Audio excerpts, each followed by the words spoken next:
8। दोस्ती सीमाओं से परे होती है। एक बार एक जिराफ था जो जंगल में बिल्कुल अकेला था। वह दूसरे जानवरों से दोस्ती करना चाहता था। जिराफ एक बंदर के पास गया और पूछा, क्या तुम मेरे दोस्त बनोगे? बंदर बहुत घमंडी था। उसने कहा, तुम मेरे जैसे पेड़ों पर झूलने के लिए बहुत लंबे हो। मैं तुम्हारा दोस्त नहीं बन सकता। फिर जिराफ एक मेढक के पास गया और पूछा, क्या तुम मेरे दोस्त बनोगे? मेढक बहुत घमंडी था। उसने कहा, तुम मेरी तरह उछल नहीं सकते, इसलिए हम दोस्त नहीं बन सकते। फिर जिराफ ने कहा, दोस्त बनने के लिए हमें बस एक दूसरे के लिए प्यार और देखभाल की जरूरत है, ताकि जब भी समय आए हम एक दूसरे की मदद कर सकें। दोस्ती के लिए किसी योग्यता या झूठे अभिमान की आवश्यकता नहीं होती। मेढक और बंदर को अपनी गलती का एहसास हुआ।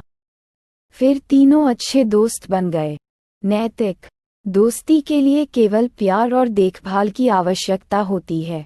9। एक दोस्ताना सलाह। एक बार एक अमीर लेकिन आलसी किसान ने अपने खेतों और जानवरों की उपेक्षा की।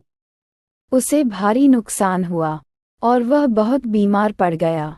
एक दिन उसके दोस्त ने कहा कि अगर वह भोर में पास की नदी में एक जादुई सफेद हंस को देखता है तो वह एक खुशहाल और समृद्ध जीवन जिएगा।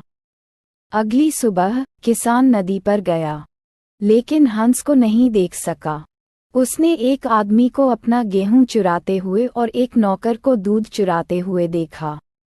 रहस्यमय सफेद हंस ने किसान को जल्दी उठने के लिए प्रेरित किया। चोरी बंद हो गई। वह फिर से समृद्ध हुआ और स्वस्थ हो गया। जब उसका दोस्त फिर से आया तो किसान ने कहा कि उसने सफेद हंस को नहीं देखा था। दोस्त ने कहा कि सफेद हंस ईमानदारी से काम करता है, जबकि समृद्धि और खुशी उन लोगों पर निर्भर करती है जो कड़ी मेहनत करते हैं। नैतिक भाग्य उन लोगों का साथ देता है जो कड़ी मेहनत करते हैं।